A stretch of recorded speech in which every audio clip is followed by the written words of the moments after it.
Mr. Speaker, I will focus my speech today on concerns that I have on Part 3 of the Law Enforcement and Other Matters Bill, which deal with the apprehension of persons.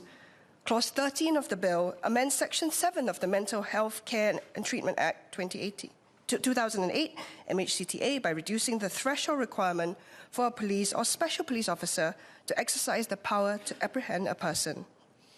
This amendment supersedes the interpretation of danger by the General Division of the High Court in 𝐏𝐚𝐫𝐥𝐢𝐚 versus Attorney General and others. In that case, the court held at paragraph 48 that the use of the word danger implied a degree of imminence. That is, that without the police officer's intervention, such behavior is likely to occur within a short time, which the judge stated that he would consider to be a matter of hours rather than days. In addition, the court clarified that there must be a reasonably imminent risk of physical harm to the person apprehended or others. The new amendment proposed in this bill supersedes the High Court's interpretation by empowering police and special police officers to apprehend a person, P, if they believe that P may endanger P's or any other person's life or personal safety. It would also introduce a new subclause 2, subsection AA, which provides that it is sufficient that the danger to life or personal safety is only reasonably likely to occur and need not be imminent, and actual harm is not required. While I appreciate that the Minister for Home Affairs had previously stated in this House that law should not inadvertently result in defensive policing, I believe that it is important to make it clear that the amendments reducing the threshold to apprehend a person is subject to safeguards, and for the public to know and understand what those safeguards are. As our law currently stands, the police's general power of arrest is subject to various safeguards under the Criminal Procedure Code, CPC. The distinction between arrestable and non-arrestable offences make clear the situations where a police officer may arrest someone without a warrant. For example, while the police may arrest without a warrant someone on suspicion that they have caused or may voluntarily cause grievous hurt to another person, the police cannot arrest without a warrant in a situation where the offence is that of voluntarily causing hurt.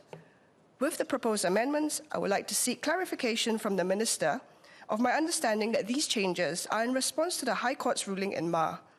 Additionally and specifically, can the Minister detail what specific challenges our law enforcement officers have had while carrying out their policing duties with suspects who are persons with suffering from mental health crises or illnesses that warrant these amendments? I have concerns that the threshold being lowered has to be very carefully weighed up against the express aims of Singaporean society to do more to properly support and address mental health challenges facing some of our fellow Singaporeans, especially when law enforcement officers do not necessarily have the training and resources to fully understand the challenging and complex issues surrounding mental health conditions. I have 5 main points and clarifications about the new threshold.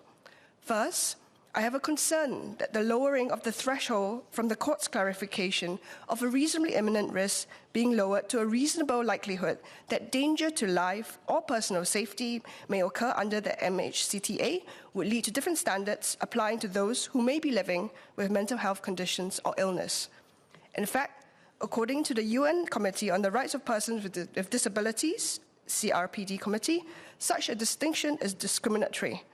In September 2015, in Guidelines on the Right to Liberty and Security of Persons with Disabilities issued by the CRPD Committee, legislations like the 𝐏𝐚𝐫𝐥𝐢𝐚, which allow the detention of persons on the ground of their actual or perceived impairment on the basis that they are deemed dangerous to themselves or to others, are discriminatory in nature and amount to arbitrary deprivation of liberty. Can the Minister clarify if the government has considered its obligations under the UN Convention on the Rights of Persons with Disabilities, which the government ratified in 2013, enabling this amendment? If so, how do the proposed amendments square with our CRPD commitments? In October 2022, the CRPD Committee issued its concluding observations for its first periodic review of Singapore's record on disability rights. At paragraph 30A of the concluding observations in respect of Article 14 of the CRPD on the rights of persons with disabilities to liberty, The CRPD committee urged Singapore to repeal all legislative provisions allowing for the involuntary deprivation of liberty of persons with intellectual disabilities and persons with psychosocial disabilities on the grounds of their impairment or their perceived dangerousness to themselves or others. As noted above, this refers specifically to the 𝐏𝐻CTA. I note that the Minister for Health had stated in a response to a parliamentary question in 2021 that the 𝐏𝐻CTA is already in compliance with the requirements of Article 14 of the CRPD. Can the government confirm if this position on the 𝐏𝐻CTA remains the same, notwithstanding the CRPD committee's recommendation for this House to reform this law? If not, will the government consider the necessary steps to be taken to ensure that the 𝐏𝐻CTA complies with our obligations under the CRPD? Second, the High Court judge in Ma also noted that he considered that a time frame for imminence under the new old threshold would be a matter of hours rather than days. With the introduction of the new threshold of reasonable risk to safety, can the Minister confirm if there would be any timeframes that are applied to the assessment of whether to detain? If so, what are they? Third, paragraph 23 of MHA's press release on this bill gives an example of a situation where police records show that the person making the threat has a history of mental disorder. Would the Minister be able to confirm that all persons suspected to be suffering from mental crises and falling under this new threshold would be subject to a background check for a history of mental disorder? However, it's unclear to me also what the records refer to and what kind of history would be applicable here. If there is no history, does this mean that no intervention is possible? Fourth, given the concerns above, what safeguards, guidelines, or training and support would police officers be given in applying the new threshold to situations on the ground, especially after they have made a decision to detain the suspect?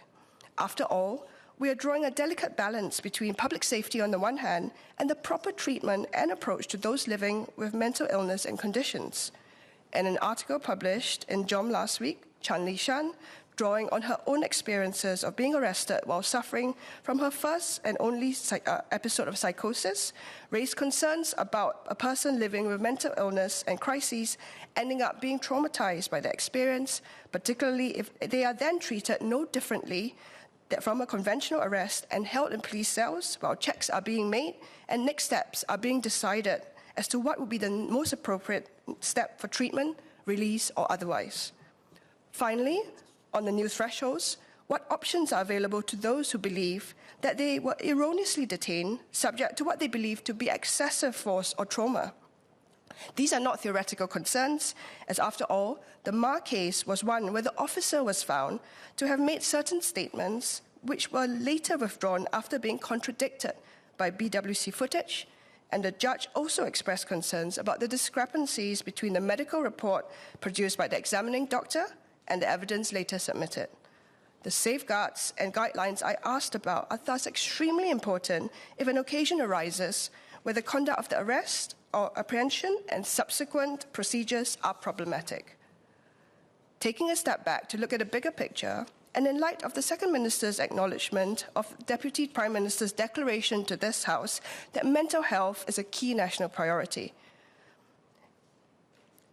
in February 2024, and the large number of members who spoke to express their concern and even alarm over the situation facing us, I am worried about the amendments to the 𝐏𝐻CTA unnecessarily perpetuating stigma against persons living with mental health conditions. This entrenchment of discrimination against those living with mental health conditions was also a concern that was highlighted in an op-ed published in the Straits Times last week. The authors pointed out quite rightly that this is a major concern and identified the balance between three main prongs. First, upholding public safety. Second, respect for the dignity of the person in crisis. And third, the proportionate use of force. For sure, this is a tricky balance to get right, and I hope that my concerns raised above can help us better appreciate the various segments contained of each of these prongs when discussing whether these amendments help or hinder our stated aims to reduce and ultimately eliminate stigma for those living with mental illness or mental health conditions. A related point then is also whether the police are best placed to respond to persons experiencing mental health crises. In recent years, many countries have taken steps to implement alternative strategies to provide support and de-escalate the situation. For example, in 2017, Sweden introduced a psychiatric emergency response team, which would send an ambulance comprising 2 mental health nurses and 1 paramedic to attend to persons experiencing a mental health crisis. Another approach is the UK Street Triage model, a partnership scheme between the police and approved mental health professionals to provide advice and support for people experiencing mental health crises. We have taken encouraging steps in this direction here in Singapore. In March 2021, 𝐼MH partnered the Singapore Police Force to pilot the Crisis Response Team, a mental health crisis response team in Singapore dedicated to providing timely care and support to persons with suicidal tendencies in the community. A 2023 journal article published in European Psychiatry found that CRT intervention could mitigate suicide risk and pressure on the mental health system, that is, reduce unnecessary emergency room visits and hospital admissions, create greater mental health awareness, and facilitate individuals' connection to mental health care services, that is, in hospitals or the community. Given the positive impact of the CRT, has the government considered expanding the program to respond not only to cases involving the risk of suicide, but also persons experiencing mental health crises more generally? Such a move can also help reduce the strain on our police.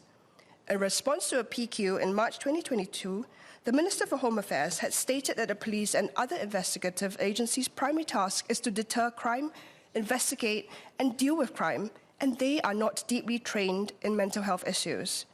We have to balance our current police and public safety approach to persons experiencing mental health crises and discuss how we may adopt a more person-centric approach that focuses on providing care and support in these situations. I thus conclude my speech with 2 suggestions. First, I hope that more work will be done across the government to educate and help more citizens better understand the complex issues that lie behind the occasional intersection between public law enforcement and those experiencing mental health crises. For this, NCSS launched the Beyond the Label Collective in 2022. At the launch of the collective, former President 𝐏𝐚𝐫𝐥𝐢𝐚 noted in her speech that we should not erroneously associate criminality or violence with mental health conditions, as this is rarely the case. We therefore need more public education campaigns to help Singaporeans better appreciate the difficulties involved in achieving the tricky balance between public safety and the needs and dignity of those living with mental health conditions, which may end up being infringed when they are unable to get appropriate support and treatment that is needed to get them and their loved ones when they may be experiencing a mental health crisis. Second, interested members of the public can be trained as community first responders to support persons experiencing mental health crises. Currently, the Community Life-Saving Program offered jointly by the People's Association and MHA offered the Standard First Aid plus AED Awareness Course, SFAA, and the CPR AED certification.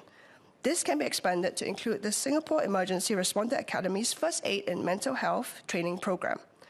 Volunteers with the People's Association Community Emergency Response Team should also attend such training so that they are able to respond to persons experiencing mental health crises. With their knowledge, these trained volunteers can also serve as ambassadors to educate their communities and persons living with mental health conditions. Thank you.